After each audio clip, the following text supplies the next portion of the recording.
Si une femme a découvert l'infidélité de son mari parce qu'elle a fouillé le téléphone, ça ne compte pas. C'est elle qui allait chercher, c'est elle qui allait chercher les problèmes.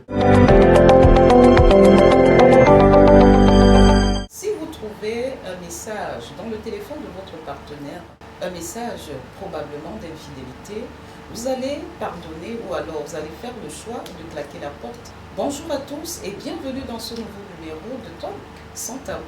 Je suis avec Madame Ogré-Pokam, psychologue, membre de l'association des professionnels de la santé mentale au Cameroun. Bonjour. Bonjour. Nous avons également Monsieur Don Samuelito, artiste, musicien et formateur. Bonjour Agnès, c'est toujours un plaisir de vous retrouver. Moi, Madame Marie-Henriette, épouse, maman. Bonjour. Vous allez bien? Très bien. Merci de m'avoir invité. À Madame Ogré-Pokam, dans la grande majorité des cas, les hommes sont infidèles. J'ai envie de vous demander qu'est-ce qui se passe réellement sur le plan psychologique? Dans mon être profond, je me dis, enfin, quelqu'un me pose cette question. Premièrement, il y a l'éducation. C'est-à-dire qu'on a grandi dans un contexte qui prédispose beaucoup d'hommes à devenir infidèles. C'est-à-dire, on va dire aux petits garçons que tu sais, tu es le chef de famille, tu sais, tu peux te permettre d'avoir plusieurs femmes. Tu sais, les hommes, comme l'invité a dit dans les Bantous, ils sont nés polygames. C'est-à-dire, et l'enfant grandit avec ça, son système nerveux connaît qu'en fait, il n'y a pas de mal à aller guetter ailleurs. Et déjà que même le père à la maison, c'est ce qu'il fait. Le système nerveux de l'enfant, il est habitué à vivre ça. Donc, il va s'ancrer dans quelque chose pareil. Alors, lorsqu'il devient un adulte, mais avec quoi est-ce qu'il va s'orienter? Bien évidemment, vers des multiplicités d'épouses. Du coup, aujourd'hui, on va un peu en vouloir à la société occidentale. On va dire, non, pourquoi eux, ils sont comme ça? En fait, les hommes, pourquoi on veut nous imposer quelque chose? Moi, je tiens toujours à rappeler aux gens que les humains ont des besoins fondamentaux. C'est-à-dire qu'on part sur cette base-là, qu'on a des besoins autant que les hommes. Eux, ils en ont, lesquels la sécurité dans le bien. Ça veut dire qu'un homme qui va tromper sa femme, il y a cette insécurité du bien qui vient avec déjà dans le couple. L'autre besoin ici, c'est le besoin d'appartenance. Imaginez, vous avez votre mari et vous savez qu'il appartient aussi à une autre personne. Il y a déjà aussi ce besoin-là qui est effrité dans le foyer. Et l'autre besoin, c'est l'estime de soi. Maintenant, un homme qui te trompe, c'est ton estime qu'il va violer. Voilà pourquoi il y aura une souffrance. C'est pour ça que beaucoup de femmes, même si elles vont rester, elles vont paradoxalement souffrir. Et dans leur souffrance, même la société va encore leur en vouloir de souffrir. On va dire aux femmes, non, comment vous pouvez souffrir parce que ton mari t'a trompé? Et qu'on met notre système en hypervigilance. Premièrement, on me trompe, je souffre. Et on me dit non, tu ne dois pas souffrir parce que tu te dois d'accepter ça parce que c'est normal. Maintenant, du côté de la femme qui vit ce contexte-là, qui vit dans cette situation-là, elle se retrouve pas en capacité de partir de là parce que son système à elle encore, sa neuroception connaît ça comme une sécurité qui est malsaine. Je pense qu'aujourd'hui, notre meilleur guide, ça doit être les besoins fondamentaux. On doit s'appuyer sur ça pour pouvoir prendre nos décisions. On doit s'appuyer sur ça pour pouvoir faire des choix même de vie. Aujourd'hui, le monde entier souffre à cause de ça. Nous avons un homme sur le plateau, M. Don Samuelito. Quelles sont les raisons concrètes qui poussent la plupart du temps des hommes à être infidèles? C'est comme pour dire qu'est-ce qui peut pousser un homme à tromper. Nous savons que ce n'est pas une bonne chose. Qui a dit que ce n'était pas une bonne chose d'avoir 2 femmes, 3 femmes. Donc, je ne sais pas trop. Selon moi, il peut y avoir plusieurs raisons. Je ne vais pas tout de suite faire comme elle incriminer toute une société. Je vais aller dans le cadre naturel des choses. Ça peut arriver qu'il n'aime pas. Ça peut arriver qu'il n'est pas satisfait. Ça y est également, il n'est pas satisfait. Satisfaction sur quel plan? Satisfaction sur le plan, je vais commencer par le premier plan, c'est-à-dire le plan sexuel. Parce que généralement, c'est le côté sexuel qui parfois nous attire au départ. Également sur le plan émotionnel même. Pour avoir de compatibilité d'humeur, par exemple. Il peut arriver que ça ne donne pas, les choses ne marchent pas. Le comportement de votre partenaire ne vous plaît pas. Il y a beaucoup de petites choses comme celle-là. Mais est-ce que l'insatisfaction sexuelle est la première raison qui devrait pousser un homme à être infidèle? Lorsque nous savons que c'est pas le sexe qui bâtit une relation, une vie stable avec son partenaire. Bon, je pense que ça renvoie à une autre question. Qu'est-ce qui est plus important chez un homme quand il est avec une femme? À vous de nous le dire. Est-ce que c'est vraiment, Madame Aubrey, est-ce que c'est seulement le côté, oui. je sais pas, le côté émotionnel où le sexe fait bel et bien partie. Et maintenant, selon certaines personnes, il y en a qui mettent le sexe en avant, d'autres mettent le respect en second, et le côté du comportement en troisième position, et puis ça peut s'inverser. Chacun a son ordre de préférence. Donc c'est un peu ça. Lorsqu'un homme va vers une femme, il n'y a pas un dessein pour savoir qu'avec celle-là, il aura cette satisfaction sexuelle qu'il recherche, par exemple. Chaque homme a son dessein de femme idéale dans sa tête, physiquement parlant d'abord. Il y en a qui aiment les apouchous, il y en a qui aiment les skinny, il y en a qui aiment celles qui sont au milieu, skinny et autres. Ou alors les petites fantas, comme on dit souvent, les femmes de petite taille. Les filles brunes, les filles noires, les filles grandes, et ainsi de suite. Ça part d'abord de là, on commence par là. Maintenant, comme mes parents disaient toujours, on n'épouse pas toujours la femme qu'on aime. Oui. C'est pour dire quoi? On peut se rendre compte que physiquement, ce n'est pas ce que je voulais, mais le côté comportement, ça va. Mais au départ, c'est ça, c'est ce qu'on cherche. À Marie-Henriette, pourquoi on a l'impression que la société est plus sévère lorsque la femme, c'est la femme qui est infidèle? On a l'impression que lorsque c'est l'homme qui est infidèle, bon, ça ne fait pas tout un plat, ça ne fait pas grand débat. Mais lorsque c'est la femme, c'est comme un scandale. Je vous remercie. Mais tout commence par la naissance, comme Madame l'a dit, Sibé, Madame Audrey l'a dit. Parce que auparavant, je veux dire, à l'époque de nos ancêtres, la femme n'avait pas de bouche. Donc, avec la modernisation, maintenant, tout change. À ce jour, on fait appel aux mamans, aux dames de reprendre leur place. De nos jours, on veut maintenant égaliser. Alors, depuis la naissance, ça n'a pas été. Donc, c'est ça le combat. Et nous voyons, il y a déjà des concepts dans des tribunaux où on parle de l'égalité. Alors, à l'époque de nos aïeux, ça n'existait pas. Véritablement, pour le dire, moi je suis chrétienne, même la Bible le dit, justement, chacun doit avoir son rôle. Et chacun dans un foyer doit connaître d'abord son but. Et chacun dans un foyer doit faire l'effort de rester à sa place. Ne jamais chercher à faire le rôle de l'autre. Même moi qui suis maman dans des foyers, nous vivons cela. Et maintenant, nous voulons juste que cela soit réciproque. Oh, l'homme de nature est orgueilleux. Lui ne peut pas accepter que non, comme il sait, la Bible dit, la Bible dit que je suis le chef de famille. Mais tu es le chef, mais tu n'es pas le commandant. Ça, c'est clair dans la Bible. Genèse le dit, Genèse 9, les gens qui lisent. Mais là, nous aussi, des femmes, nous devons aussi comprendre que des hommes sont orgueilleux, que des hommes sont fragiles. Ça, c'est clair. Nous devons s'efforcer un peu à être aussi, à les comprendre. Parce que l'homme est comme un enfant. Maintenant, mais quand tu lui te brises, il ne voit pas que tu es peut-être sa côte. Il doit comprendre parce que l'homme ne comprend pas. C'est toi qui dois l'amener à comprendre. Si tu épouses quelqu'un qui est né avec sa nature, comme il a dit Bantou. Moi, je vous dis la vérité. Moi, je ne suis pas dans la polygamie. C'est que moi, je vais brûler les deux.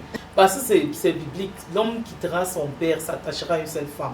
Donc moi, je vois que c'est quelque chose à deux femmes. Excusez-moi, j'ai compris avec beaucoup d'enseignements que chaque relation, il faut mettre l'accent sur le fondement. Si la fondation n'est pas solide, même si vous avez 20 ans, même si vous avez 18 ans, la séparation sera évidente. La séparation sera. L'infidélité ne peut pas manquer, parce que même Jésus est tombé.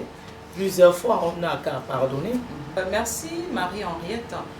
Je vais rebondir avec M. Don Samuelito. Vous savez qu'il y a beaucoup d'hommes qui sont en concubinage avec leurs femmes et ils ont déjà des enfants. Et certains justifient leur infidélité en disant « j'ai déjà des enfants avec elle, elle est là, non ». Donc, elle n'ira nulle part. Qu'est-ce que vous pouvez répondre à cela? Bon, j'ai beau être bantou, mais je ne suis pas un sadique. Il faut qu'on se comprenne. Oui. Je ne peux pas conseiller à un homme de tromper sa femme de manière délibérée et puis prendre plaisir à le faire. Ça, c'est autre chose. C'est un manque de respect quand même. Voilà, c'est être méchant, c'est être mauvais. C'est comme, il y a des hommes, tu es avec une femme, et puis tu appelles d'autres femmes devant elle, par exemple. Oui, ça suffit. Ça, je ne suis pas d'accord avec ça. Maintenant, je voudrais d'abord revenir sur ce que madame disait, que elle a pris la Bible. C'est très compliqué. Si on va dans le sens de la Bible, madame, je risque que vous écrasez. La Bible ne dit pas que l'homme quittera son père et sa mère et s'attachera à une seule femme. Ah bon? La Bible dit, l'homme quittera son père et sa mère et s'attachera à sa femme. Maintenant, il faut savoir une chose. Je vais prendre un exemple très simple. Disons, j'ai 3 femmes ici sur le plateau. Oui. Voici ma femme. Voici ma femme, voici ma femme. Et puis on me demande, sa femme, Samuel, où est ta femme? Vous 3, vous êtes mes femmes, mais dans une phrase bien claire, je vais dire ma femme. On croise Agnès dehors, on va dire voilà la femme de. On croise Audrey dehors, on va dire voilà la femme de. Ce n'est pas une seule femme, c'est sa femme. Et dans cette phrase, ça peut signifier beaucoup de choses. Elle a également dit quelque chose. L'homme est le chef de famille, mais il n'est pas le commandant. Ah oui. Comment vous pouvez être chef sans commandant? Non, mais attends, je suis... Allez-y. Ah bon, on est sérieux. Oui. Disons que vous êtes dans une entreprise, vous êtes le chef. Vous êtes le chef. Oui. Mais vous ne commandez pas, vous ne donnez pas d'ordre, vous ne faites rien. Mais vous êtes quel genre de chef? Vous êtes chef, vous n'êtes pas. Chef, ça veut dire que c'est vous qui dirigez, c'est vous qui êtes la tête. C'est ce que ça veut dire. Donc c'est vous qui donnez les orientations. Je ne dis pas que vous ne devez pas écouter votre femme. En ce moment, votre femme devient quoi? Le chef adjoint. Et on est d'accord que quand il faut prendre des décisions, naturellement, on peut écouter son adjoint. Bon, qu'est-ce que tu penses de telle situation? On évolue ensemble. Donc, ça c'était juste une parenthèse. Mais pour revenir à ce que tu disais tout à l'heure, non, je ne suis pas d'accord avec le fait d'aller faire les enfants dehors et de s'enorgueillir. Là, c'est autre chose. Il vient de faire quelque chose que beaucoup d'hommes font souvent dans le foyer et qui amène beaucoup de femmes à ne pas sortir de ces foyers-là. C'est-à-dire l'expression là. C'est comme j'ai souvent en clinique les personnes, quand ils viennent en groupe, le mari va dire, il n'est pas prêt à se bouger. Hein. Il va dire, j'ai dit à ma femme que je ne veux pas la quitter. En fait, tout ce qu'on a fait ensemble, c'est pour qu'on finisse notre vie ensemble. Oui. Mais en même temps, il y a quelque chose qu'il fait et que sa femme souffre de ça. Il n'est pas prêt à changer, mais il va quand même sortir un discours pareil, de dire, je ne veux pas la quitter, mais à contrario aussi, je ne suis pas prêt à me bouger. Et c'est ça aujourd'hui qui m'amène à croire que les Africains sont très égoïstes. Tout à l'heure, il a sorti un verset biblique qu'il a utilisé comme une manipulation. Et ça, beaucoup d'hommes le font. Ça, c'est ce qu'on appelle la manipulation. C'est de l'hostilité déguisée. Parce que l'homme s'attachera à sa femme. C'est au singulier. Le verbe est bien conjugué. C'est-à-dire que même si on va entrer dans la syntaxe de la phrase, on a sujet, verbe, complément avec un adjectif possessif singulier. Oui. Ça. C'est-à-dire que si on a 3 femmes, on va dire l'une de ces femmes. L'une de ces femmes est ta femme. Oui. Et non les 3 regroupées en une, voilà. Monsieur Samuel. Et c'est ça aujourd'hui qui nous enfume le cerveau à un niveau où on a l'impression qu'on devient de plus en plus abruti. Aujourd'hui, vraiment, chère dame, soyez lucide. Moi, je pense que c'est votre lucidité qui va vous aider et qui va vous sauver. Parce qu'aujourd'hui, lui, il est clair. On va dire restons. Mais à quel prix? Moi, je reçois beaucoup de personnes en consultation parce qu'elles sont en prise avec la maladie mentale.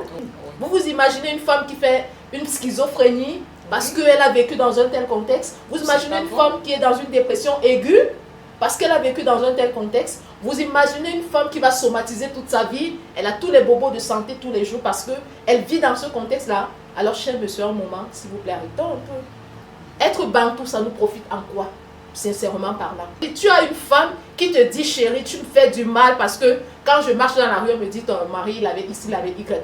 Moi, tu me fais souffrir. Et toi, tu vas lui répondre, ah, tu sais, chérie, je suis bantou. Hein. L'humanité, c'est de dire, chérie, comment on fait pour que je remédie à ça? J'ai envie de changer. Est-ce que tu peux m'accompagner? Est-ce que tu connais une personne qui peut m'aider à changer? En ce moment-là, c'est de l'humanité. Ça, c'est de l'amour. L'amour, c'est pour essayer de faire mieux pour que l'autre se sente à l'aise, pour qu'elle sente qu'il y a quand même sa place là. Découvrez une nouvelle façon de vivre l'immobilier avec Melmar Immobilier. Des studios et appartements meublés avec soin où le design rencontre le confort absolu. Prolongez l'expérience sans quitter votre domicile. Profitez de notre salle de sport privée équipée pour vos objectifs et votre bien-être. Melmar Immobilier, bien plus qu'un appartement, un art de vivre. Madame Audrey Poukam, scientifiquement, est-ce que c'est possible de refaire faire confiance à un homme qui a été infidèle dans une relation amoureuse? Vous qui êtes psychologue, comment vous abordez ce genre de cas-là? Est-ce que c'est possible? Oui. Maintenant, c'est comment on s'y prend. Parce qu'il faudrait dire que lorsqu'on vit un événement, parce que quand on parle souvent de traumatisme, les gens voient des grandes scènes, parce que là, on parle des traumatismes de choc. Oui. Il y a ce qu'on appelle le traumatisme développemental. C'est-à-dire que le trauma ici, qui est un événement, c'est l'infidélité. Et maintenant, le cerveau de la personne peut rester figé dans cet événement-là. Et c'est en ce moment que j'implique le mari dans le travail thérapeutique, parce que je lui dis, en ce moment, ta femme est en souffrance de ce qui s'est précédemment passé. Oui. Il faudrait qu'on travaille à guérir de ce qui s'est passé pour qu'elle puisse recevoir ce que tu es en train de lui proposer sur le moment. Et voilà pourquoi tu dois être un peu patient avec elle. Oui. Nous savons que les hommes souvent sont Oui. Ils ne prennent pas au sérieux les thérapies, notamment en Afrique aussi. Beaucoup. Oui, beaucoup d'hommes ils se disent, honnêtement, comédie, la plupart du temps, comédie. quand je suis en thérapie de groupe, ce sont les femmes qui font la demande. Très rarement les hommes. Parfois, même quand j'essaye de les impliquer, parce que je sens qu'ici, il y a une nécessité que tout le monde soit. L'homme, il va venir, il va dire non. En fait, c'est pas moi le problème, mais le problème, c'est ma femme. Je suis prête à lui payer toutes les thérapies. Je dis non. C'est pas ça. On est dans une co-construction. Je donne. Tu donnes du Pourquoi tu vas penser que c'est l'autre le problème? Et même si on a affaire à des personnes qui ont une blessure, mais c'est toi qui actives sa blessure. Alors si tu es dans le déclencheur, mais on travaille aussi sur le déclencheur. Oui. Alors, je vais permettre à M. Samuel de rebondir, parce qu'après Mme Montré, là, nous sommes d'accord que sa femme, comme vous-même vous l'avez si bien dit, l'homme s'attachera à sa femme qui est au singulier. Je voudrais bien qu'on tombe d'accord là-dessus. Je pense que j'ai pris un exemple tout à l'heure. Oui. Un homme polygame. J'ai dit, vous êtes toutes mes femmes, vous êtes toutes mes femmes. Si on vous voit à Vous avez bien l'extérieur, dit polygame, Les parce que polygames polygame n'est pas signifie fidèle, déjà hein. que ce sont Il des a trois personnes femmes. qui sont tombées d'accord. voilà. Oui, On ça. sait commun d'où accord. l'expression. Pas de l'infidélité. C'est pas de l'infidélité. Les femmes ont accepté que C'est mon pas- mari aura également une autre épouse. Sauf que là, on est sur la question est sur l'expression sa femme. C'est ça que je cherche à développer. Le mot sa femme là ne s'attribue pas uniquement à un cas de figure de monogamie en fait. C'est ce que je veux dire par là. Ça peut également s'employer, je dis, ça peut également s'employer dans le cadre de la polygamie, dire sa femme. C'est ce que je voulais, j'ai cherché à expliquer. On est donc d'accord qu'on peut employer le terme sa femme quand il s'agit de polygamie ou de monogamie. C'est ce que je cherchais à expliquer. Il y a un problème.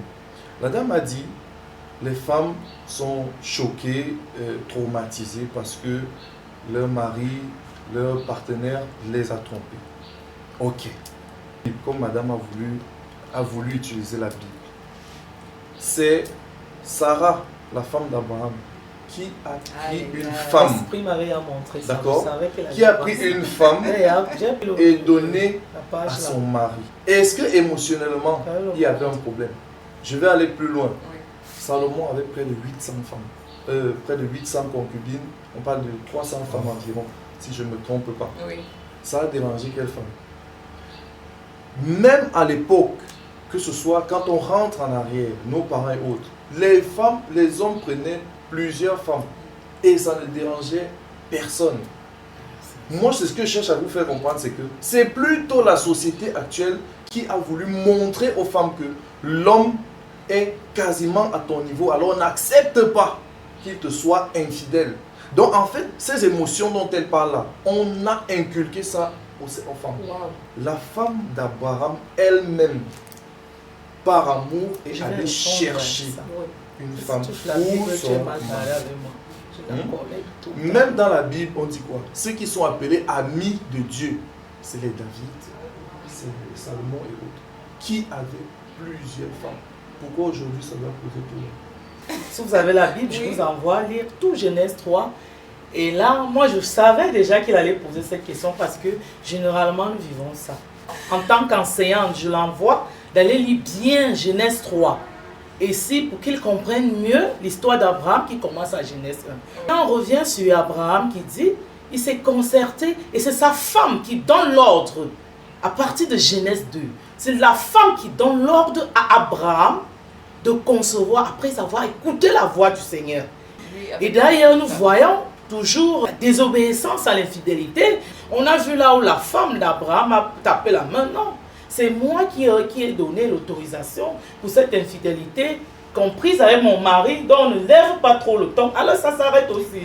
Merci pour ces clarifications, Merci Marie-Henriette. beaucoup. Et je rappelle que c'est encore ça qui fait la beauté de cette émission Talk sans tabou, parce que sur le plan biblique, nous avons deux invités sur le plateau qui ne tombent pas d'accord. Et je pense qu'il n'y aura qu'un homme de Dieu pour trancher cette affaire. Hein. Voilà. Je vais donc poursuivre l'émission en posant la question à Madame Marie-Henriette. Si vous avez votre sœur qui vient vous voir et qui vous dit « Mon mari m'a trompé », qu'est-ce que je fais? Je pars ou je pardonne? Vous qui êtes épouse et maman au foyer, qu'est-ce que vous allez lui donner comme conseil? Ok, je vous en remercie. Sans vous mentir, la première raison n'est pas de conseiller à la femme de partir. Parce que parfois, il est aussi recommandé, on ne doit pas prendre des décisions sous le ton de la colère. On ne doit pas prendre des décisions quand on est trop fier. On doit revenir sur la fondation, excusez-moi, sur un travail que moi j'ai fait. Excusez-moi si je parle parce que moi j'ai vécu cela. Hein. Mais généralement, je ne veux pas lui dire de quitter parce qu'il faut faire attention. Même dans cette vie, ils sont piégés. Oui, même si c'est ta soeur, elle peut venir dire, oh, alors que c'est elle, par exemple, la cause. Il faut d'abord connaître le fondement du problème. Et là, quand il y a les preuves, parce qu'il y a des infidélités qui viennent même par des femmes, hein, on néglige. Je ne peux pas lui donner comme solution de quitter là, parce que c'est délicat. Entre deux personnes, c'est très très délicat. Il faut d'abord connaître le fondement et connaître la cause de cette infidélité. Et par là, si ça nous dépasse, on appelle les grands, les gens plus expérimentés que nous. Moi, j'ai utilisé le pardon, hein. C'est pas facile, moi j'ai utilisé le pardon. Parce que moi j'ai compris, non, les hommes, hein, ça ne sert à rien. Si tu ne pardonnes pas, tu ne peux pas fonder. Et ils sont éternels bébés et nous hommes sommes nos bébés. Il faut que les hommes apprennent aussi à reconnaître leurs faiblesses. Nous femmes, nous avons besoin. Ne faites pas l'orgueil parce que vous êtes ça. Moi, j'ai fait des garçons, je vous connais. Vous êtes ça, très orgueilleux. Quand tu as fait faute, je ne sais pas qui tu peux aller demander pardon. Ce n'est pas ton épouse. Ça, je ne vais pas te jeter dehors. Non, parce que nul n'est parfait. Je voulais rebondir sur quelque chose qu'elle a dit. Elle a dit les hommes sont des éternels bébés. Comment comprendre qu'un adulte qui s'est marié soit un éternel bébé? C'est un paradoxe qui n'a pas de sens pour ma part. Donc, je tiens à préciser qu'un homme, c'est sa maturité. C'est ça aujourd'hui qui enfonce beaucoup de femmes davantage. Et c'est paradoxalement ça qui amène certains hommes à chercher des proies, plutôt pas des épouses. Ils cherchent des proies parce que quelqu'un va te dire, je cherche une femme qui est comme ma mère. Non, ta femme n'est pas ta mère. Ta femme, c'est ta femme. Ta femme, c'est ta compagne. Ta femme, c'est quelqu'un avec qui tu vas te co-réguler. Qu'est-ce que moi j'entends par co-régulation? C'est qu'il y a des moments où chez toi, ça ne va pas aller bien. Tu peux te rabattre vers ta femme et parallèlement chez ta femme. C'est ça qui va fonder l'équilibre et qui va équilibrer la dynamique relationnelle dans le couple. Si on est dans une dynamique mère-enfant, on est sûr qu'on a fait un déséquilibre. Il y a un homme qui a dit, parfois, une femme divorce pour infidélité et se retrouve en train d'être plus tard chisa d'un homme marié. Que beaucoup de femmes qui ont divorcé, qui pensaient trouver mieux, aujourd'hui, 50% pour être humbles n'ont jamais retrouvé cette stabilité-là qu'elles avaient avec leur ancien conjoint. Donc c'est quand même pour dire, oui, l'infidélité n'est pas bien, mais il ne faudrait pas être très sévère sur les bords. Madame Ogré-Pokam, pour reconstruire une relation après une infidélité, quelles sont les 3 étapes par lesquelles vous procédez, vous qui êtes psychologue et également membre de l'association des professionnels de santé mentale au Cameroun? La première des choses, c'est de reconnaître que je suis tombée. Quand il n'y a pas reconnaissance, il n'y a pas réparation.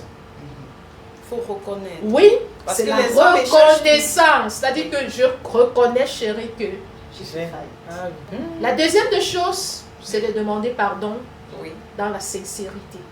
Laissez-moi ce qu'on va dire, nous sommes des Africains, on sait que non, on cherche des cadeaux à ta femme, non. Quelqu'un, pour réparer le lien, c'est de mettre les mots sur le dommage qui a été commis. Oui. Je te demande pardon parce que j'ai fait ceci. J'ai envie de changer. est-ce que je peux me faire accompagner moi-même? Ça veut dire je peux ne même pas t'impliquer parce que c'est moi qui ai fait la bêtise. Parce qu'aujourd'hui, les femmes portent trop la bêtise de leurs hommes. C'est-à-dire qu'on est dans un couple où deux personnes sont... Il y a une femme que je suivais qui m'a dit, j'ai même demandé qu'il ramène l'enfant à la maison parce que je ne voulais plus que... Je dis, mais ça, ce sont des folies. Vous voyez à quel point les femmes sont prêtes à se coucher pour que les hommes les marchent dessus parce qu'il faut tenir dans un foyer. C'est toi qui allais faire ta bêtise. S'il y a eu l'enfant, c'est ton problème à toi. C'est que tu vas t'arranger à ce que moi, ça ne me dérange pas dans ma tranquillité. Oui. Je ne veux même pas savoir comment ça se passe là-bas. C'est ton problème à toi. Les femmes doivent apprendre à dire, ça, je ne l'accepte pas. Donc aujourd'hui, vraiment, prenons nos responsabilités en main. Nous sommes tous des adultes responsables. Oui. Je permets à M. Samuel de rebondir quelques petites minutes et je vous pose la question de fin parce que nous sommes sur le point de conclure l'émission. Oui, Agnès, j'espère qu'on va reprendre. Oui, il y aura une deuxième partie de cette émission parce que j'ai beaucoup à dire. Tout ce que la dame a dit concernant les problèmes psychologiques qui peuvent déranger la femme lorsqu'elle a subi une infidélité, oui. Je pense que quelque part, c'est même la psychologie qui est venue déranger. Je m'explique très bien. Oui. Que c'est même la psychologie qui est venue enseigner quelque chose aux femmes. Les femmes avaient des co-épouses, ça ne les dérangeait pas. Je vais d'abord poser une question. Tu as su comment qu'il était infidèle? Tu as fouillé le téléphone? Si une femme a découvert l'infidélité de son mari parce qu'elle a fouillé le téléphone, ça ne compte pas. Comment ça ne compte pas? Je dis et je répète encore, ça ne compte pas. Pourquoi? Parce que c'est elle qui allait chercher les problèmes. Monsieur Samuel, il faut l'assumer. Par contre, oui. Je ne suis pas d'accord avec un homme qui trompe sa femme devant elle. Ça, c'est autre chose. Wow. Il faut qu'on se comprenne. Ça ne compte pas. Il y a des preuves légales et des preuves illégales. Si tu allais fouiller, tu allais tourner là, ça c'est ton problème. Ça ne te regarde pas. Je ne l'ai pas fait devant toi. Tu n'as pas vu quelque chose. Je ne te l'ai pas montré. Alors ne creuse pas, ne cherche pas. Si tu es heureuse, pourquoi vous ne posez pas la question de savoir si votre mari est milliardaire, est-ce qu'il faut le quitter ou pas?